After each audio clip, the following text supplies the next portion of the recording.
আসসালামু আলাইকুম। আমাদের ফ্রি গণিত ক্লাসের আজকে আমরা একটি অঙ্ক নিয়ে আলোচনা করব। আমাদের আজকের দশম শ্রেণীর সাধারণ গণিত অধ্যায় 13.2 এর 8 নাম্বার অঙ্কটি নিয়ে আমরা আলোচনা করব। এই অঙ্কে দেওয়া আছে একটি গুণোত্তর ধারার পঞ্চম পদ, অর্থাৎ একটি গুণোত্তর ধারা। প্রথম কথা হচ্ছে এখানে দেওয়া আছে একটি গুণোত্তর ধারা। তারপর দ্বিতীয়ত দেওয়া আছে এই গুণোত্তর ধারাটির পঞ্চম পদ দেওয়া আছে এবং দশম পদ দেওয়া আছে।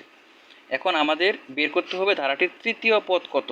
অর্থাৎ আমাদের এখানে ক্লগুলো হচ্ছে এটি একটি গুণোত্তর ধারা, এটার পঞ্চম পদ দেওয়া আছে, দশম পদ দেওয়া আছে। এখন আমাদেরকে বের করতে হবে তৃতীয় পদ। এই অঙ্কটি করার আগে আমরা একটু বেসিক অংশ জেনে নেই। আমাদের গুণোত্তর ধারার এনতম পদ আমরা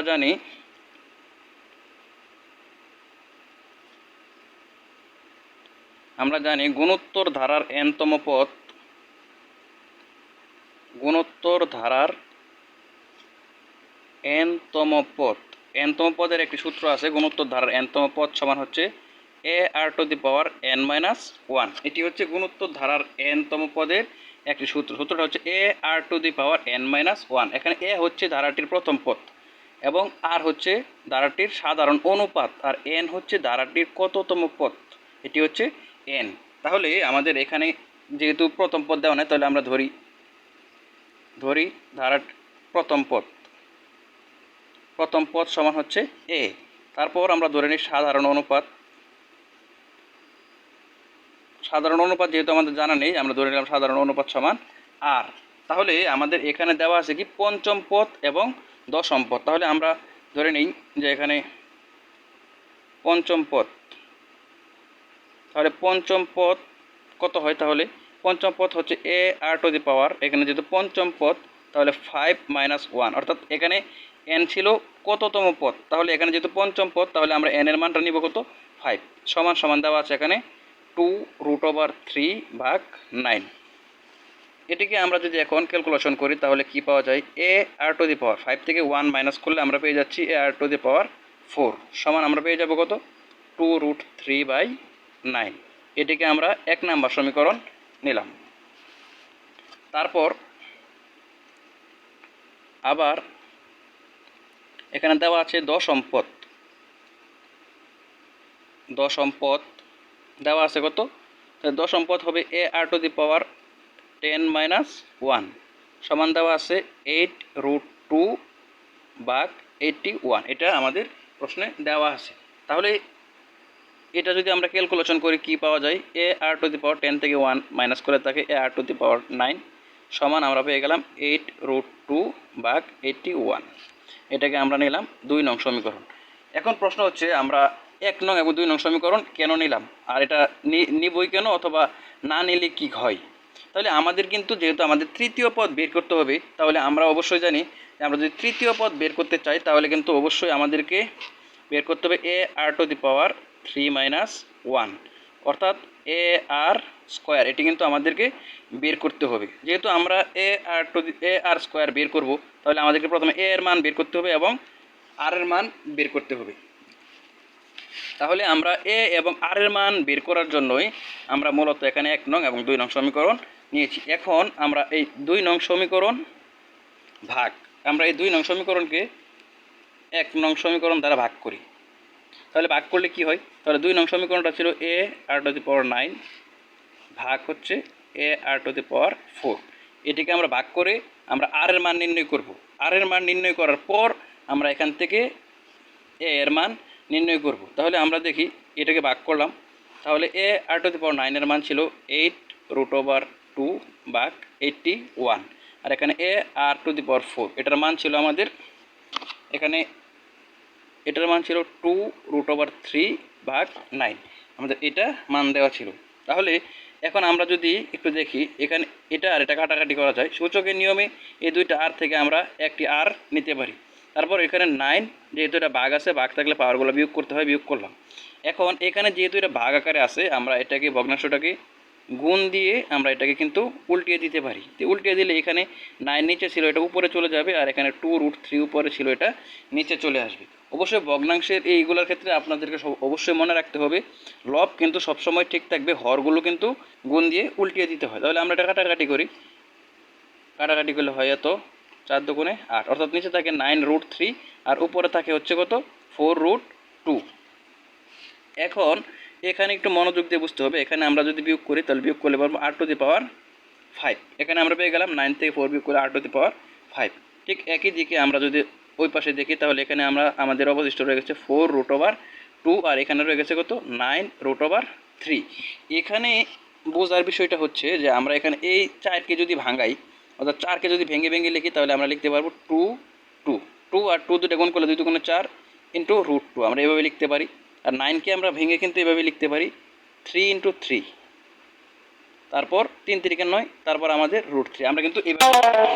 তাহলে এটা এভাবে লেখার পর আমরা এই 2কে আবার এভাবে ভেঙে ভেঙে লিখতে পারি √2 ইন্টু √2। এই 2কে আমরা লিখলাম √2 ইন্টু √2। ঠিক একইভাবে পরবর্তী 2কে আমরা কিন্তু এভাবে লিখতে পারি √2 ইন্টু √2, তারপর এখানে আছে হচ্ছে √2। ঠিক একইভাবে আমরা এটাকে লিখতে পারি √3 ইন্টু √3, অর্থাৎ √3 আর √3 গুণ করলে হয় 3। এই 3কে যদি ভাঙায় তাহলে √3 ইন্টু √3, তাহলে হয় এই 3 আর এখানে আছে 3 সমান সমান কী হয় তাহলে 1 2 3 4 5। তাহলে আমরা কিন্তু এটাকে লিখতে পারি √2 5টা আর এখানে আছে √3 5টা। তাহলে আমরা কিন্তু এটাকে এইভাবেও লিখতে পারি, অর্থাৎ √2 এর উপরেও 5, √3 এর উপরেও 5। আপনি চাইলে কিন্তু সরাসরি এটার পরে, অর্থাৎ এই লাইনের পরে সরাসরি এই লাইনটা লিখে দিতে পারেন। আপনাদের বোঝার সুবিধার্থে আমি এটা নিলাম। তাহলে আমরা পরবর্তী অংশটুকু যদি দেখি, তাহলে ওখান থেকে আমরা পেয়েছিলাম r⁵ সমান √2/√3, এটার উপরে আমরা পেয়েছিলাম 5। তাহলে এখান থেকে যদি আমরা এখন দেখি, এখান থেকে আমরা কিন্তু এই 5 যদি আমরা বাদ দিই তাহলে এখানে পেয়ে যাই r সমান √2/√3। অর্থাৎ আমরা কিন্তু আমাদের কাঙ্ক্ষিত মানের দিকে আস্তে আস্তে ধাবিত হচ্ছি। আমরা কিন্তু r এর মান এখানে পেয়ে গেছি। আমরা r এর মান যেহেতু পেয়ে গেছি, এখন কিন্তু আমরা মানটি বসিয়ে দিব। এখন আমরা যদি r এর মান 1 নং অথবা 2 নং সমীকরণে, আমাদের 1 নং অথবা 2 নং সমীকরণে আমাদের এখানে কাঙ্ক্ষিত যে মানটা ছিল 1 নং অথবা 2 নং সমীকরণ, তাহলে আমরা এই 1 নং সমীকরণে বসালেও আমাদের হবে, অথবা 2 নং সমীকরণে যে কোনো একটা সমীকরণে বসিয়ে আমরা a এর মান যদি বের করে নিই তাহলে কিন্তু আমাদের কাঙ্ক্ষিত মানটা পেয়ে যাবে। তাহলে আমরা 1 নং সমীকরণে বসাই। তাহলে 1 নং সমীকরণটা ছিল 1 নং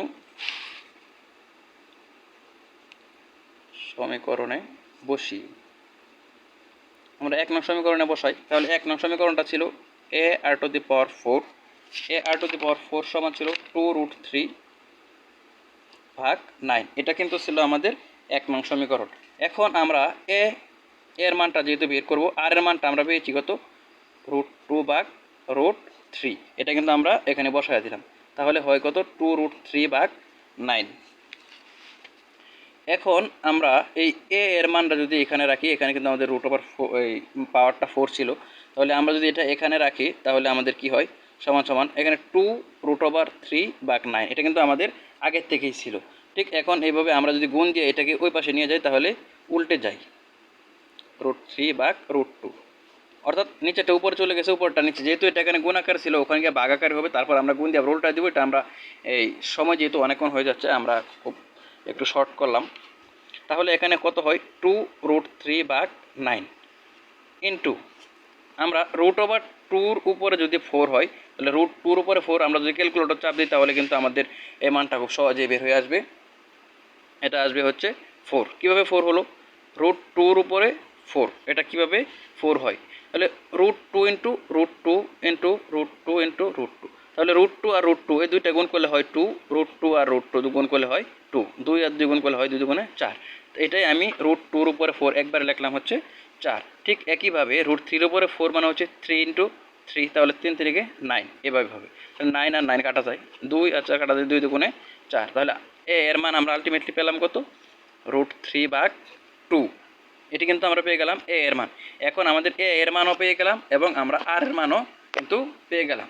তাহলে এখন আমাদের বার করতে বলা হয়েছে তৃতীয় পদ কত। অতএব তৃতীয় পদ সমান হচ্ছে ar⁴ সমান ar⁴ থেকে 1 মাইনাস করলে হয় ar²। তাহলে আমাদের আর এর মান কত ছিল? এর মানটা আমরা আগে বসাই। এর মান ছিল √3/2 ইন্টু আমাদের আর এর মানটা কত ছিল? আর এর মানটা এখানে কত ছিল? আমাদের আর এর মানটা ছিল কত √2 ভাগ √3। তাহলে আমরা বসিয়ে নিলাম আমাদের আর এর মান। তাহলে আর এর মানটা আমরা বসিয়ে নিলাম, তার উপর ছিল স্কোয়ার, দিলাম স্কোয়ার। তাহলে আমাদের এখানে কত হয়, √3 ভাগ 2 ইন্টু এখানে রুট স্কোয়ারে যদি কাটা যায় তাহলে থাকে 2, রুট স্কোয়ারে চলে গেলে থাকে 3। তাহলে আমাদের এখানে 2 আর 2 কিন্তু আমাদের এখান থেকে কাটা যায়। তাহলে আমাদের এখানে থাকে কত, √3, নিচে থাকে 3, 3কে কিন্তু আমরা এইভাবে লিখতে পারি √3 ইন্টু √3। তো √3 আর √3 গুণ করলে হয় হচ্ছে 3। তাহলে আমরা 3কে ভাঙি এটা লিখলাম, এটা কাটা দিলে আমাদের উপরে থাকে হচ্ছে 1, নিচে থাকে হচ্ছে √3। এটি হচ্ছে আমাদের কিন্তু কাঙ্ক্ষিত উত্তর। আশা করি আপনারা বুঝতে পেরেছেন। গণিতের SSC 2025 ব্যাচের ফ্রি ক্লাস পেতে আমাদের সাথেই থাকুন। ধন্যবাদ।